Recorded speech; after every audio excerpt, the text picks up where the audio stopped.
Are you an independent author with an incredible story to share? Are you afraid your book will get lost in a sea of books? True Vine Publishing Company can help you stand out. We're not just a publishing service, we're your partner in success. We provide personalized marketing strategies and eye-catching covers that will captivate your audience. We will build your author platform and connect with your readers. We have helped countless authors achieve success, and we can help you too. Break free from the shadows, take control of your publishing journey, and make your mark. Visit TrueVinePublishing.com or call 615-44-BOOKS to schedule a consultation. Hello, this is Timothy Bond with True Vine Publishing Company, and you're watching the next episode of The Right Change, where our guest today is Dr. Darryl E. Allen, author of A Hard Road to Travel.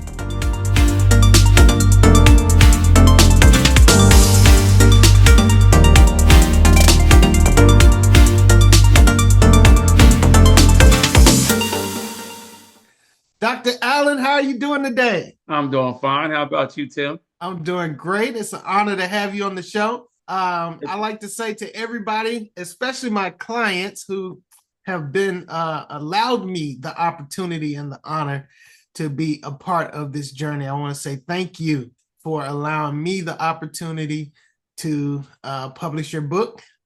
And I want to thank you for being a friend and for allowing me this opportunity to be here and for all the help that you've given me in writing this book. You've been amazing, and you know, through this we become great friends, and I haven't even actually shook your hand yet, but I can't wait to do it. Right. Well, you'll be here next week, so looking forward to that, and looking forward to just growing the relationship and doing more because It's clear that God has a strong calling on your life. So I'm excited to introduce you to my audience and to the world. So let's start off and just let you tell a little bit about who is Dr. Darryl E. Allen. Okay. Well, I'm from Harrisburg, Pennsylvania. Grew up in a family of about 8 of us, and I was the baby of the family by 10 years. Oh, wow. So coming up, as I got into my 8 years and 9 years, all of my brothers and sisters were gone and grown, and they were actually my motivation in many ways, because as I was growing up, I saw them with families and children and homes and cars, and it motivated me to want those things in life. Mm-hmm. And so coming up in Harrisburg, it was a really awesome experience. I've got lots of friends and family that I grew up with that I'm still friends with, and I can't wait to get back to Harrisburg. I'll be there the end of May, and I'll be doing a book signing on June the 6th at Rookie's Bar. So I'll be looking forward to seeing everybody there. But you know, I've had a life of a lot of ups and downs and a lot of crazy trials and tribulations. Mm-hmm.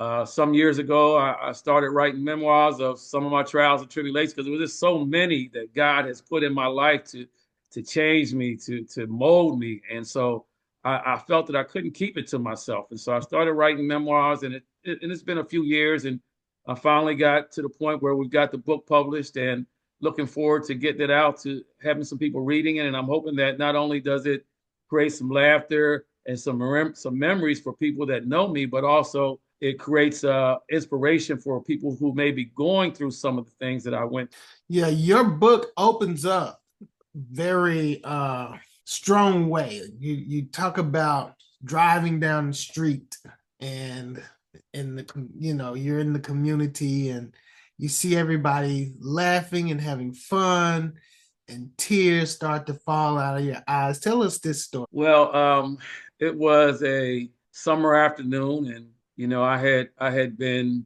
a little while on cocaine addiction, and I find myself one day riding down 14th Street in Harrisburg, Pennsylvania, and I look up on the porches and I see families sitting up there having a good time, talking, laughing, and I start to cry, because I didn't want to be doing what I was doing. I didn't want to be going where I was going. I wanted to be home with my family doing those things, but that addiction at that time had my heart.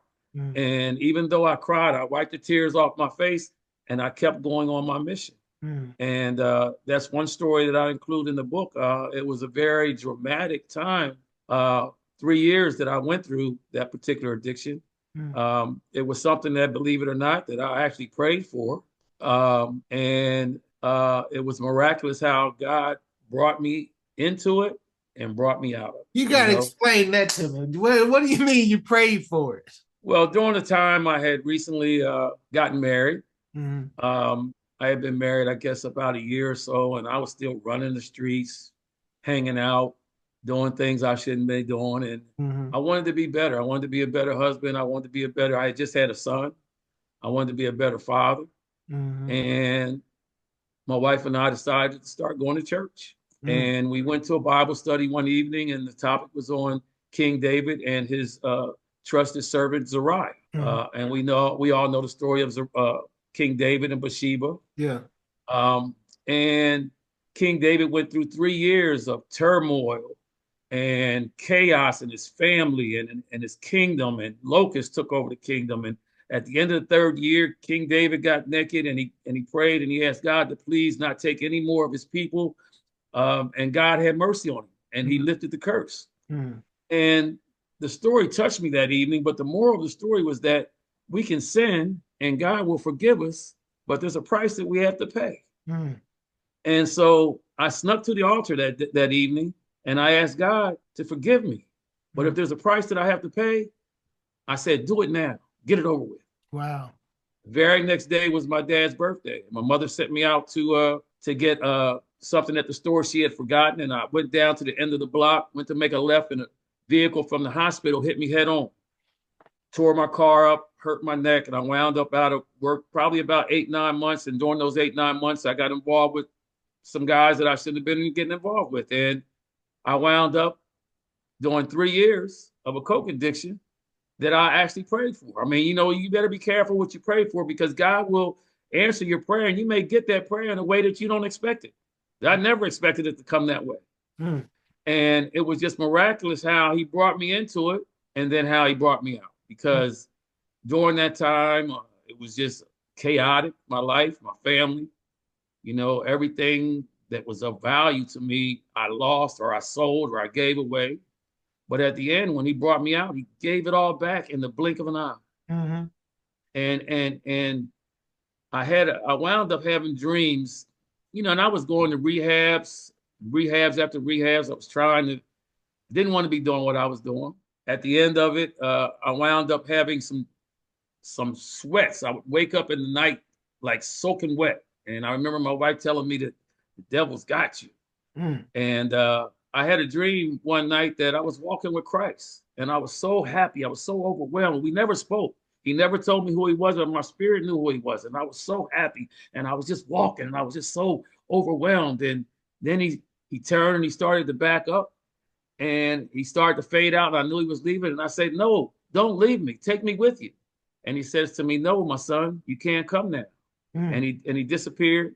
And of course, I never had another dream, and I never looked back. And again, I give my wife a lot of credit. I tell the story of how God put her in my life. I met her when I was 12. She was 10. And at the time that I met her, I was introduced by one of my best friend's sisters. And I could tell that she liked me. She gave me the little eyes. And I wasn't very interested at the time. I love telling this story. I wasn't very interested at the time. She was a little chubby, and I was really skinny, frail little guy, and I just wasn't, I wasn't interested at all. And so I remember walking away, and one of my friends, Dave, he said, "Man, I think she likes you." I said, "No, I'm good, bro." And so happened to be about 5 years later, I was working as an administrative assistant for a neighborhood daycare center. And I was doing dictation, typing, filing, and stuff like that. And, I was 17 years old. I had been an athlete, so I was buffed up, and, and there was older women in there. They loved me. And I was sitting there one day looking out the window, and I saw this girl walk down the street. And she had these big booty, you know what I mean? And I said, what is going on? So I ran to the door. And I looked and I said, oh my goodness, I got to meet her. So I ran and I caught her at the corner of the street. And I ran up to her. I said, I went into my, my player mode. I said, hey, baby, you know what I mean? What's your name? And she said, you know my name, Darryl.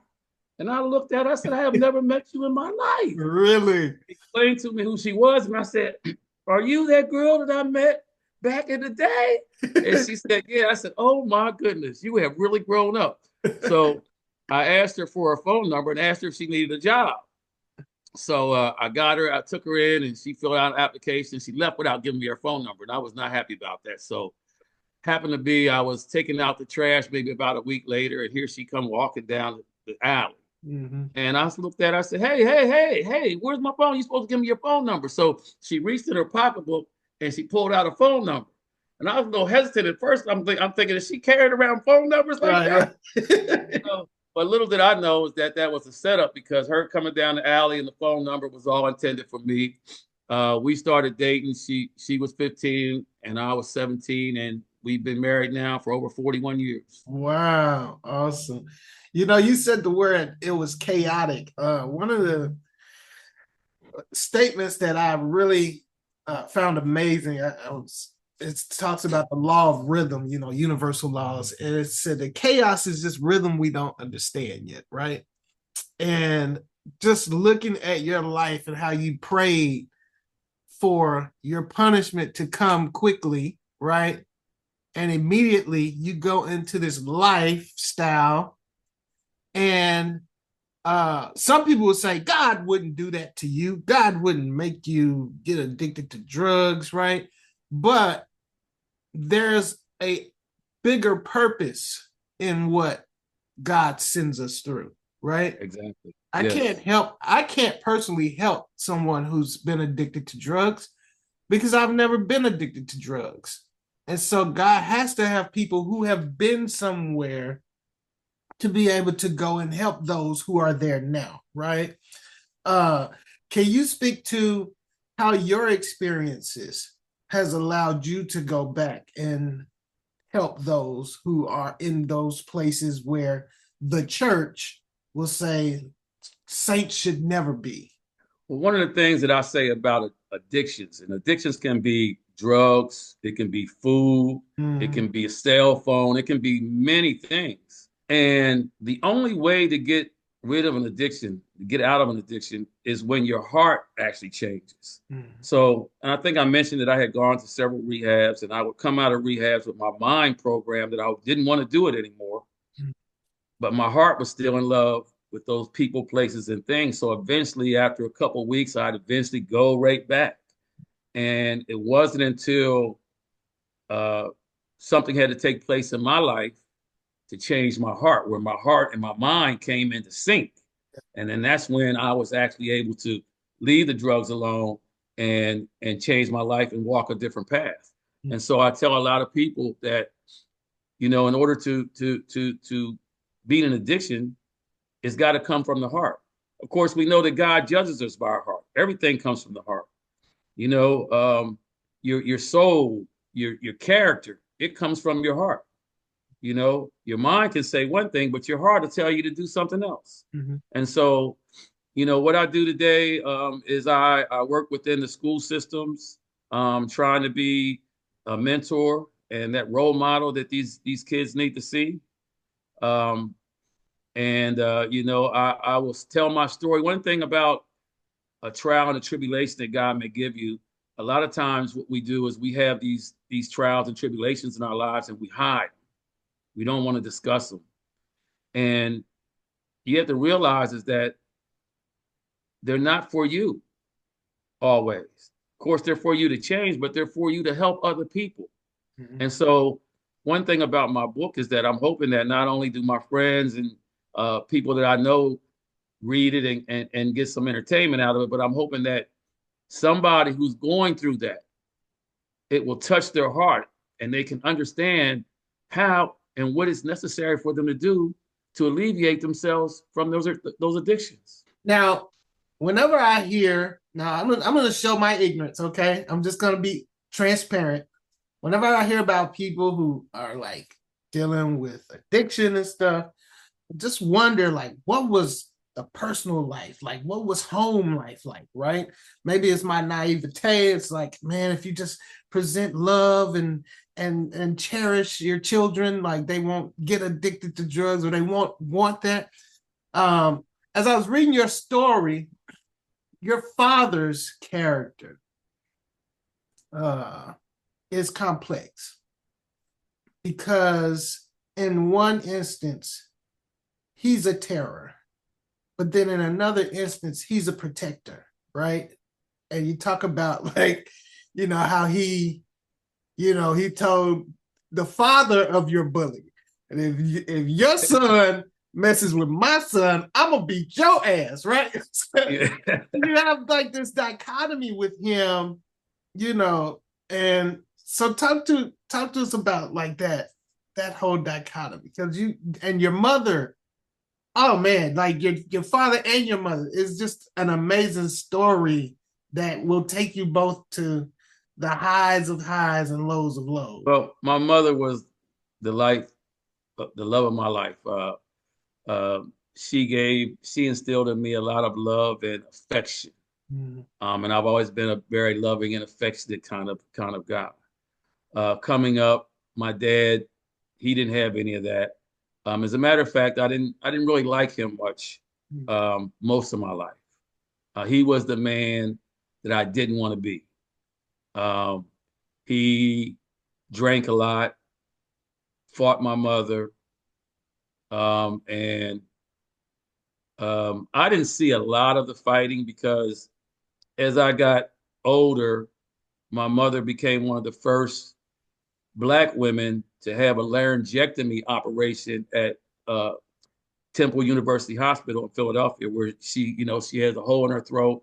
And you may have seen people like that where they hold microphones and apparatus like that. But my mother didn't use any of that. She spoke just like you and I in sentences and paragraphs, though her voice was harsh, but you could understand every word she said.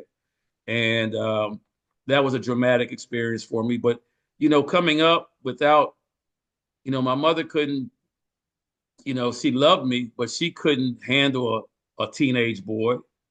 My dad didn't seem like he cared much. All my brothers and sisters were grown and gone. So all of my friends were in the streets. Mm-hmm. And so at some point, I wasn't straight A student, but by the time I got to ninth grade, I was hanging with some guys who were older than me in the neighborhood, and they were drinking and smoking weed. And initially I didn't want to do it, but eventually I started drinking and smoking weed with them. And, I went from straight A's to B's and C's to C's and D's. And actually, my senior year in high school, I actually flunked 3 classes. And I had to make a choice of whether I was coming back or I was going to go to summer school. And coming back wasn't an option. I was going to get either my GED but I went to summer school and I got straight A's. I really applied myself. I got straight A's, and I wound up graduating with my class. But I didn't have a lot of motivation and guidance from my family, so I was left to have my guidance from my friends and the streets. And we know that the streets can lead you in different paths in different ways. Yeah. My dad seemed like after raising all the kids, he just wanted me to grow up and leave. He wanted me to go.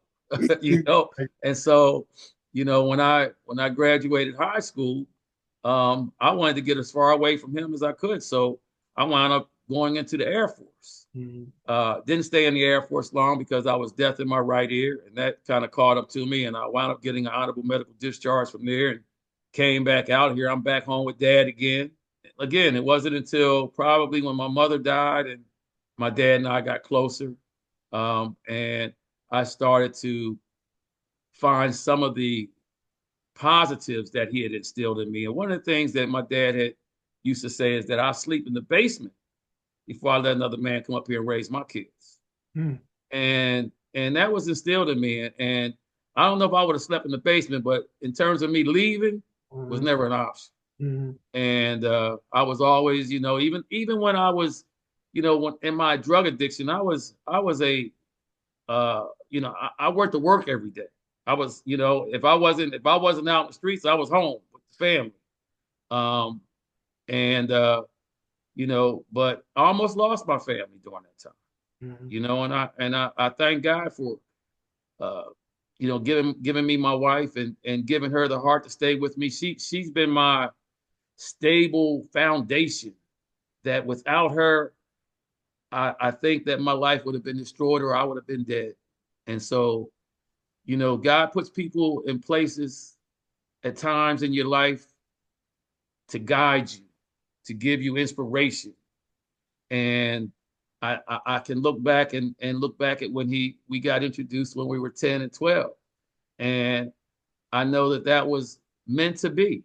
You know, she is truly my soulmate. And, um, you know, if it wasn't for her, I would have never came out of my addiction. I'd still be there. I'd be on the street somewhere dead, probably, or some bum on the street. So I give her all the accolades, and uh, I can't express how much she means to me, from not only being my soulmate, but saving me from myself. You are a young man. You still got many miles to travel. Why did you want this particular book out? What do you want to the people to receive from this phase of your story? I mean, there's so many things that's happened to me in my life, from growing up in the 70s, being thrown out of theater windows, being called a nigger, going to colleges, and you know, I've done a lot of things that you know. Even when I was 15, I was one of the top two trumpet players of my age in the state. Hmm. Um, I was in a band. Uh, we were playing in nightclubs and drinking and getting drunk, and finally my mother made me quit. Um, Through that, I didn't hang on to my trumpet much longer, but I could still play. But uh, they used to always say that I never finished anything Hmm. that I started, and it was true because I didn't have the motivation. I was an athlete. I was um, very good football player. I was a track runner.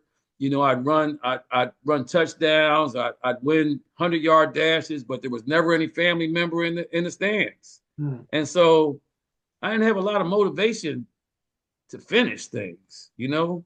Um, but I tried everything.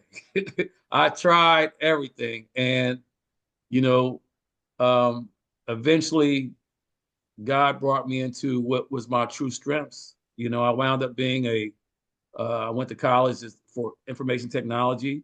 I was a programmer for years. I programmed for the Department of Welfare.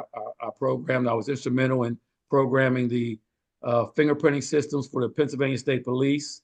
I was instrumental in programming the PARS system for the Department of um, for the Weaponry Department, and I also wrote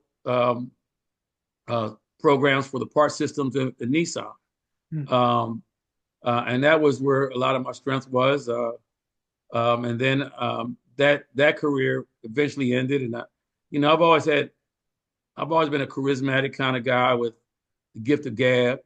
And I wound up getting into sales, and I excelled very good in sales. I was always a top sales rep, or uh, you know, I was in the mortgage industry and the communication industry, and I did well. I did very well.